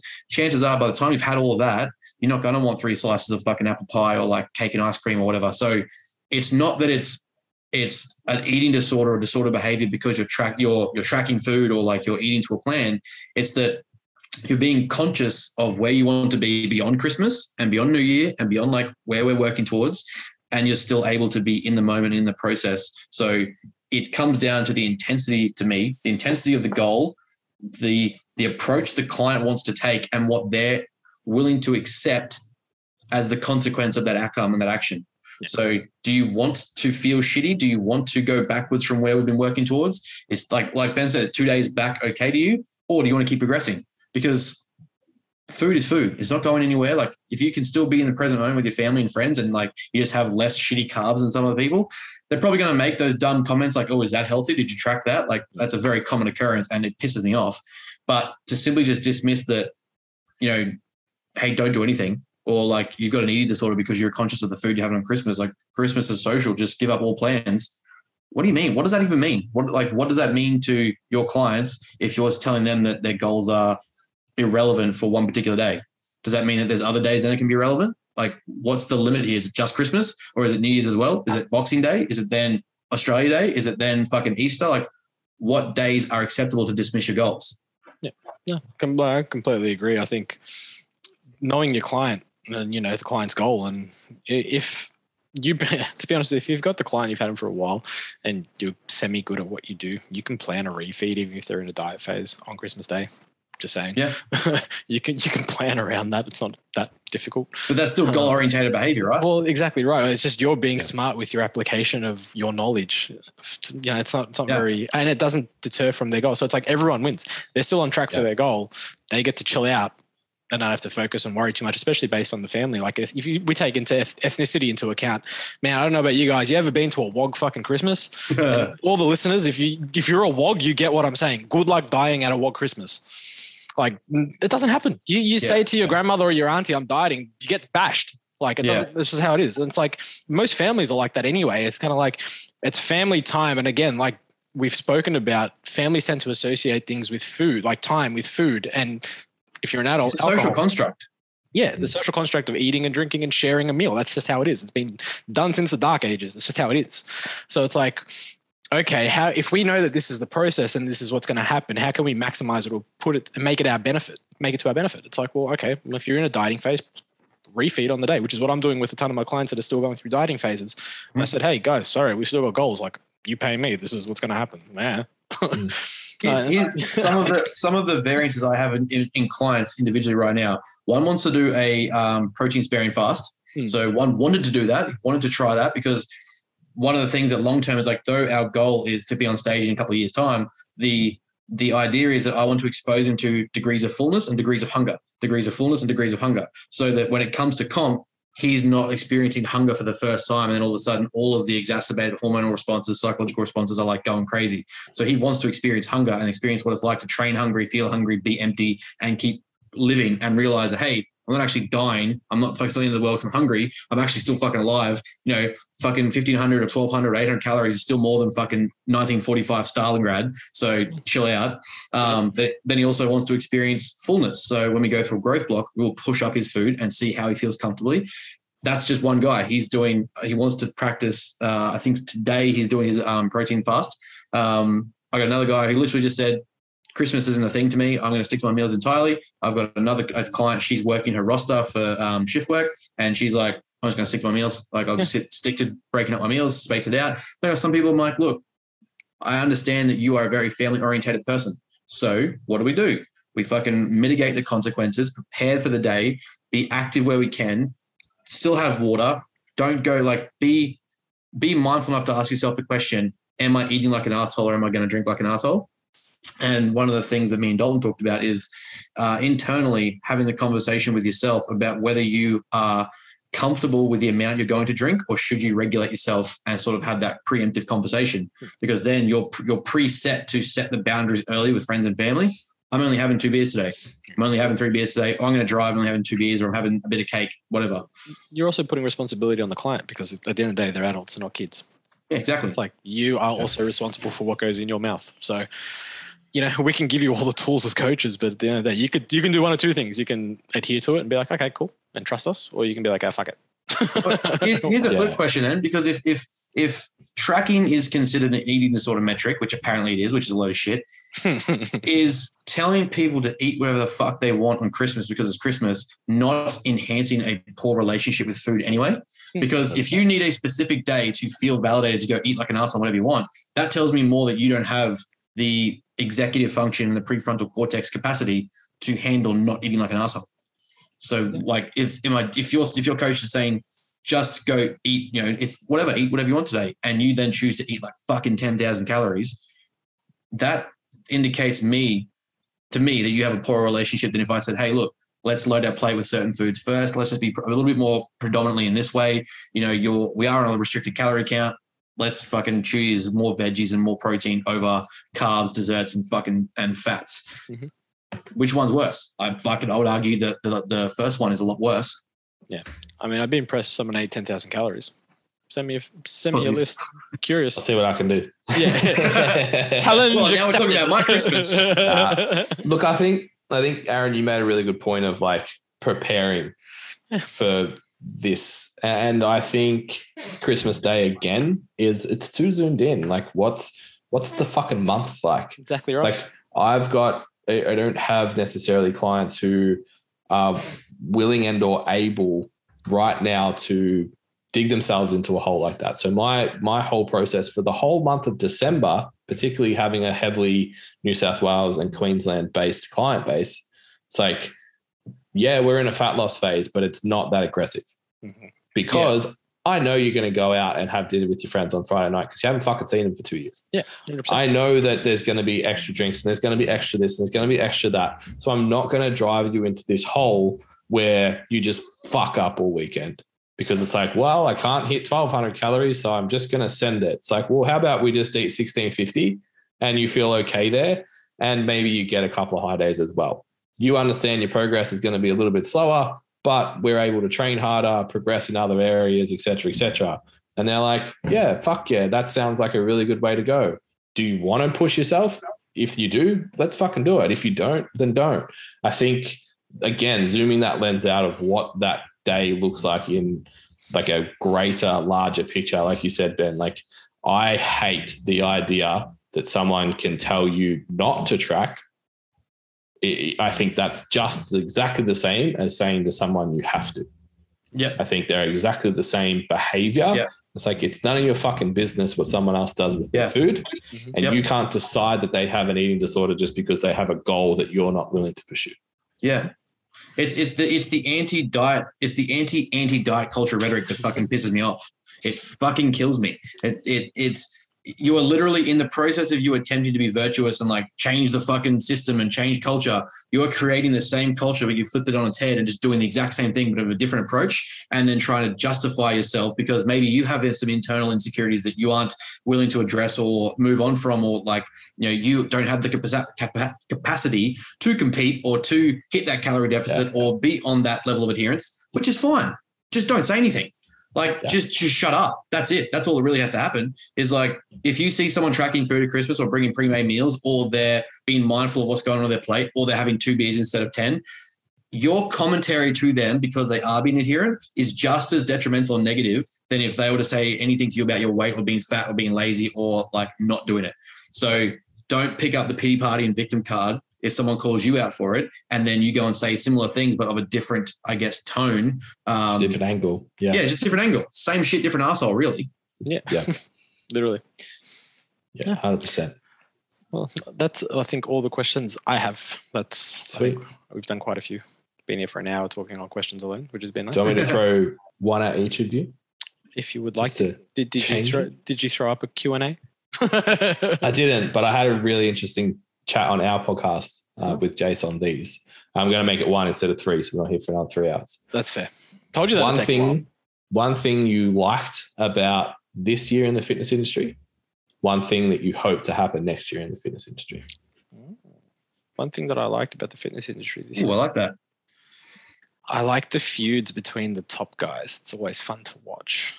I'm not going to lie. Watching like Kasim, Paul Carter, Israel, Brignol, like Lyle get McDonald. into it. Yeah, Lyle just hates everyone. So I love Lyle. I love Lyle because he hates everyone. It's fucking great. But did you see what he did the other day though? He posted up, he said, if I'm wrong, I will post up a story or a video to say I will apologize. And he did. The next day, went through whatever. He's like, I told you I'd do it. Unlike everyone else in this industry, I apologize. I was wrong. It's just like big thumbs Lyle, because Lyle's the man. Short of that, just watching the feud go on over the last 6 months has been fucking great. It's been so entertaining, just sitting there with popcorn. Just like, yeah, this is awesome to watch, because it's funny that nobody, like everyone that looks up to these guys can then also see that they are fallible. It's kind of like, you need to understand these guys are not gods. Like, do you think they do, but I think they just pick their teams, man. Yeah, I think a lot of those people, they don't look at themselves that way. I just think that they also feel like they are just above, I guess, most in their fields. And it's kind of like, there are people that are much smarter than you, just don't have a following. So it's kind of like, like a lot of the time, especially if it comes to like biomechanics and stuff, like I'm happy to argue all day with you. Let's go. Like, it's fine. I just don't have 70,000 followers. But, you know, watching the feuds between like the big guys, like, you know, Kasim says this about this person, Paul Carter hates everyone as well and says this about everybody, even though he's got like no formal education whatsoever. It's like, it's great. So that's what I've enjoyed. And I think going forward, seeing more of the top minds actually argue more with each other in a more respected environment to better the industry would be fantastic. Articulate debate. Yeah, and it'd be fucking awesome to see. It'd just be like, hey, like, you know, you're both right and you both have like everything to back it up, but you're both wrong somewhere. So get into it and let's see where you're wrong and where we can get better with for everyone. Like, that's awesome. Yeah. That'd be sick. That'd be awesome to watch. I like, I can't be careful with my wording here because I also don't want to contradict myself. I like that psychology is becoming more considered in training and nutrition. And not because that's my field, it's because I think like I'm obviously passionate about it and I fucking love it. And I think it's like the fucking coolest shit. Understanding what the mind is capable of and what it does and how it impacts people is something to me that has been needed for a long time. But what I don't like about it is that it's kind of been subjected to this idea that it's a subcomponent to education. Like, it's like training or nutrition, and then underneath that, there's like, oh, psychology plays a little part. When we actually dive into a lot of the literature and things that we research, understand, there's models that suggest that that thought or intention trumps behavior, and things are like long before you make an action, a thought process has already existed. So it's not that one or the other is above psychology. You need to give it equal and honest respect that you're either playing outside your scope if you think it's less than that, or just admit you don't know. But that's something I think I'm happy with. It does get me when people start stepping well outside of the scope of like how they can treat it and how they can diagnose it. Like I put up a post the other day, just because someone's displaying some neuroses and obsessive compulsions around food, it doesn't mean that macro tracking is the causality of that factor, or like a rigid diet. It could be a multitude of different issues like childhood abuse or disorders, neglect from parents. It could be any emotional relationship issues they haven't addressed. Could be any sort of like conscientiousness that they're like an over-exacerbated neurotic, and they just haven't addressed these things. Those can all display obsessive compulsion behaviors. It's just that you've seen it in your scope of field because it's around food.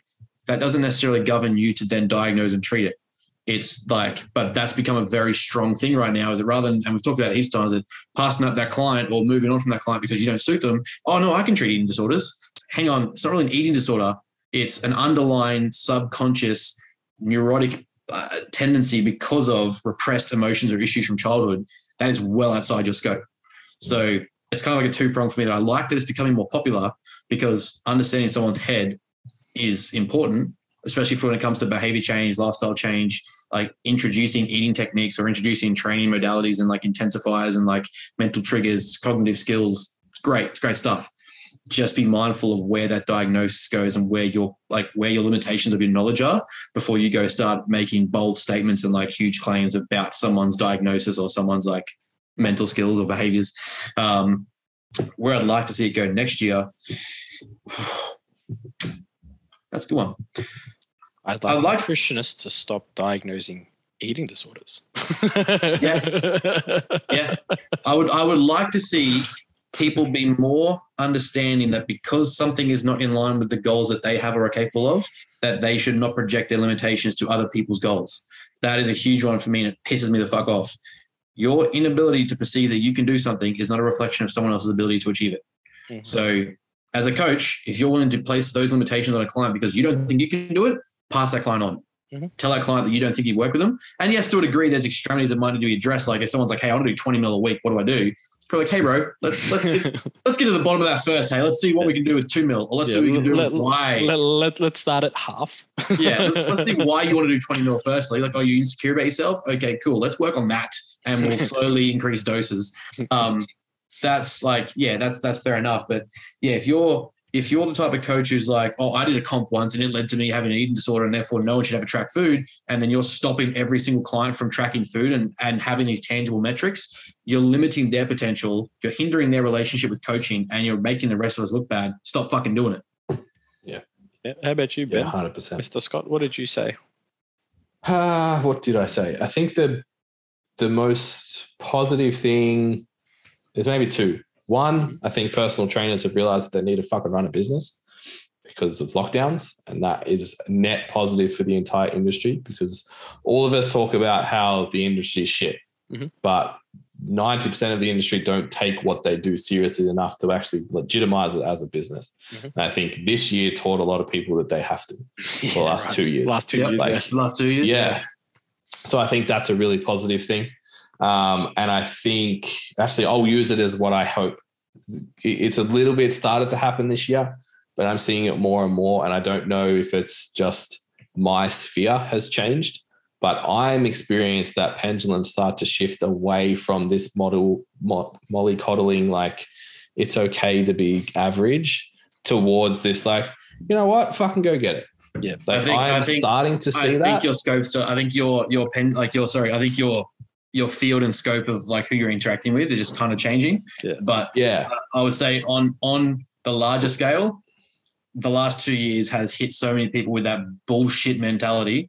I think we've talked about it a few times on Instagram, but yeah, I think similar to me, I was saying the same thing once to Dalt about seeing psychology become more present in coaches. He's like, I think you're fixated too much on psychology, and so you're seeing coaches who use psychology.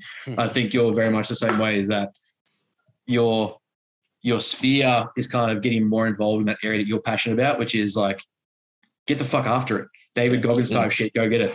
So, I mean, I wish more people did it, but I personally, I think, like, from what I see, I've still got some followers and stuff that are kind of on the both ends. I think it's still pretty fucking prevalent about how just cotton-wooled and babied a lot of people want to be during a shitty situation.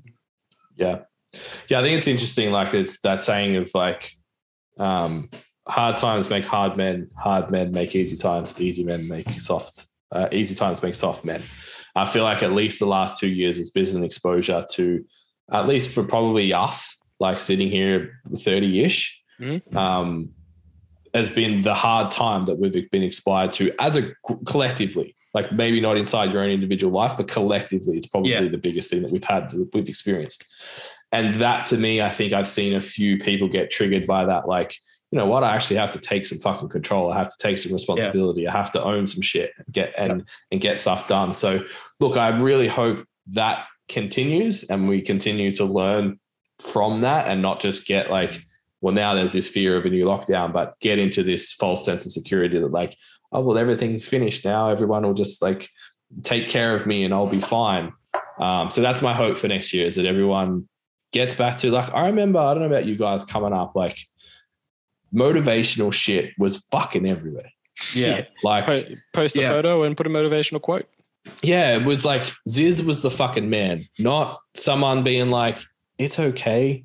Don't worry about tracking. Like, fuck that. Like, show me the best and let me give it everything I've got to be close to that. Yeah.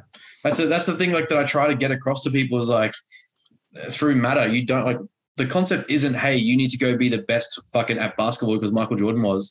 It's learn from him what the fuck you can to be the best at the thing you're trying to do, and how we can implement those strategies and techniques and get rid of the ones that are shit. Because, like, yeah, there are some things about these guys that aren't very good as well. Like Kobe and Jordan brag about not sleeping and training 5 days a week. 5 times a day. Well, yeah, you're probably outside of the bell curve of that because you do need to sleep. You don't have the genetics to pass that off and get away with it. So, you know, there are things we can learn though. Conscientiousness, fucking structure, routine, scheduling, being on point with like nutrition and training intensity, like all those things you can learn. So stop being a fucking pussy and telling me that, oh, it's been a tough time. Cool. It's been a tough time for everyone. Yet there's still people out there making $1 billion a day, or fucking, you know, in the point of a pandemic, Elon Musk has made Tesla. Like, what do you want to do here? Do you want to still be in the same spot and argue about where you are 10 years from now? Or do you want to figure it out and move on?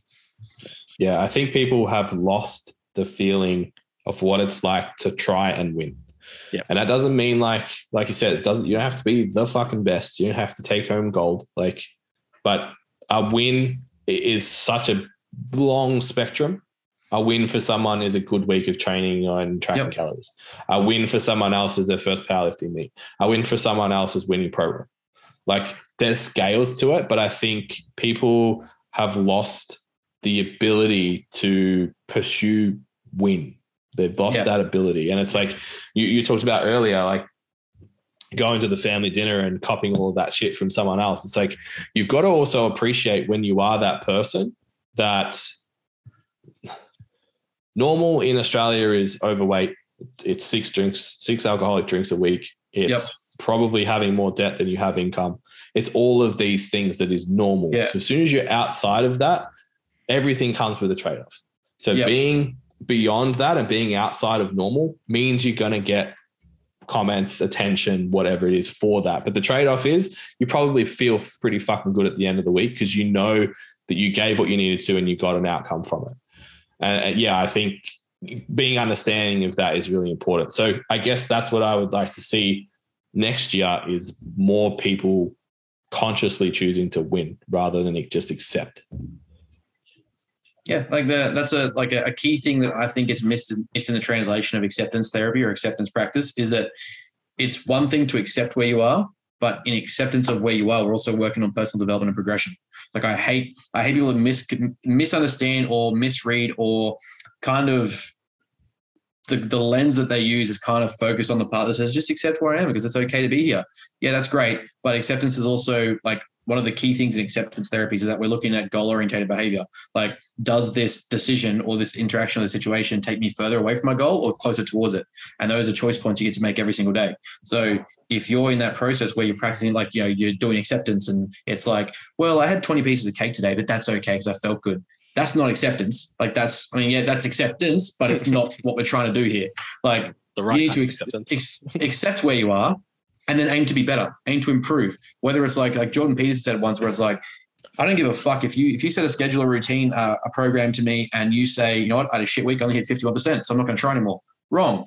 You got that 51%. Next week, let's get to 52. Don't set the increments so large that it's not going to happen. You're going to feel like crap and stop. Well, you've got 51% of your schedule done or your task for the day done. Cool. How can we make that 52? And like one of the things that I've got one of my guys to step back from was, rather than having a list on one day of like 15 chores, like, bruh, if you're setting 15 things on your task list and you're getting 2 done and you feel like shit because you've not done anything, how about we start with 3 and we'll see how you feel across like your days off to space those 3 things out. Cool. You got 3 done pretty easily. Now let's do 4. Now let's do 5. Suddenly you've got a structured routine and you're getting ahead of your chores and you're getting ahead of life. Now we have that freedom through discipline and structure and schedule to find time to get better meals in, to sleep more, to get better activity. Suddenly being responsible and efficacious and actually structuring and taking responsibility for your life is getting you results. Not really like a mind-blowing concept. But if you're just going to sit there and be like, well, life is tough today, I'm just going to accept that it is, and that's just how it is. No, that's not what we practice with acceptance. I think one of the most powerful things I learned this year was to view yourself as a community and you're like the decision maker for that community in the moment.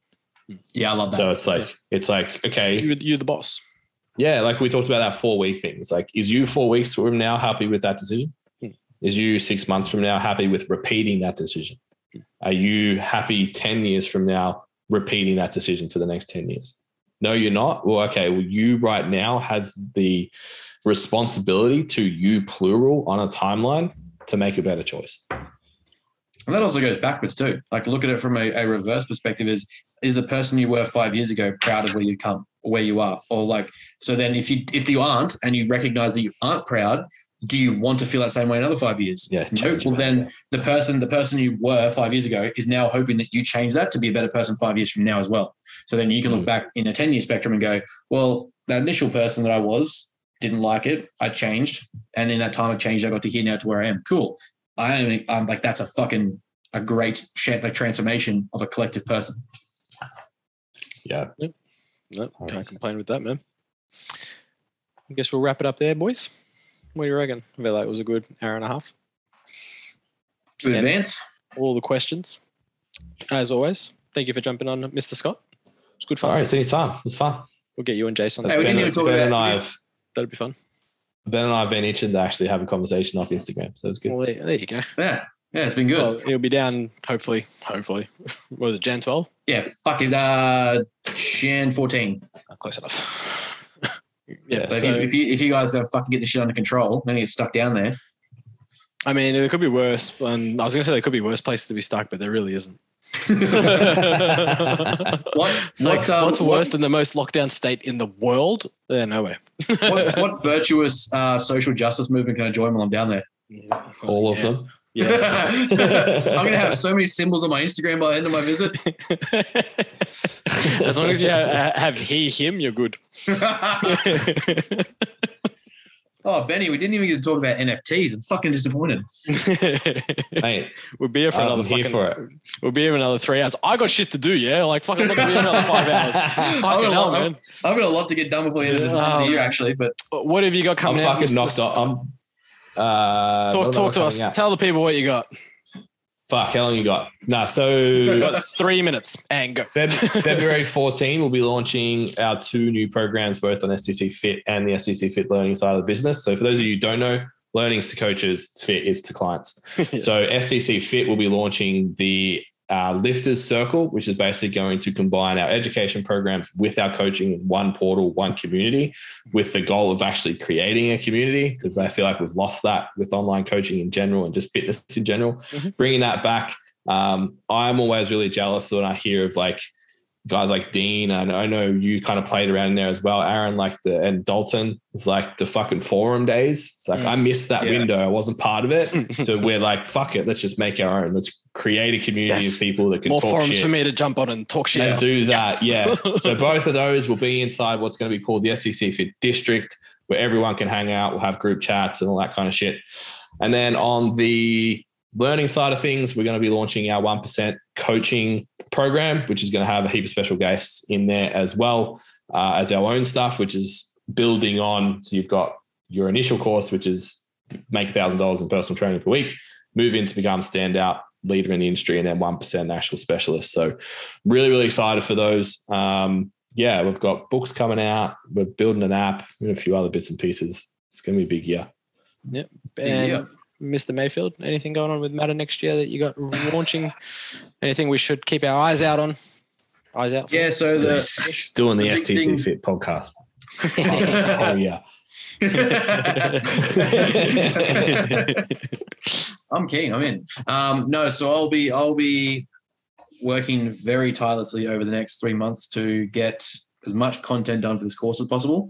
I've got a few people lined up for some beta testing, so there'll be a diverse range of people to be a part of it and make sure that it's come across the way I want it to, it's conveyed the way I want it to. My what's the word? Fucking hell. What's the word when you don't think you're good enough? My imposter syndrome is going to be in full swing. But I've given Brooklyn control of like the password and stuff. So when it's done, she takes it off me and I can't do anything about it. So it's launched. I won't be able to touch it. So yeah, the fundamentals of success program that I'm going to be working on, it's going to look like 6 weeks, a 6-week course, but predominantly that will then scale up to the next one I want to do after that, which will be another 6 weeks in combined total of like a 12-week program. But the first 6 weeks is kind of like everything you need to know around, rather than I find the disrespect of like psychology fits 1 week into like the entirety of psychology fits into 1 week of a module. It's more, this is the evidence and best practice of what a mindset is, what mindset theory means, setting actual goals, motivation, the different forms of motivation, how to motivate yourself, defining success in your own criteria. What else are we looking at? Setting up systems, habits, and routines and schedules. So that's pretty much, you should be able to walk away from this course with the understanding of what it takes to succeed and how to set it up. And then the success is up to you. So that's going to be kind of how it goes for the next, for me, it'll be the next 3 months worth of work. Clients are good. I've still got, probably after I put out that post, 2 or 3 more spots that I'm comfortably taking on. But yeah, that'll sort of ramp up in the new year. Beautiful. So very busy year ahead as usual. Yeah. So nothing's changed. Yeah. So no holidays for me for at least another fucking 6 years. Yeah, I feel that.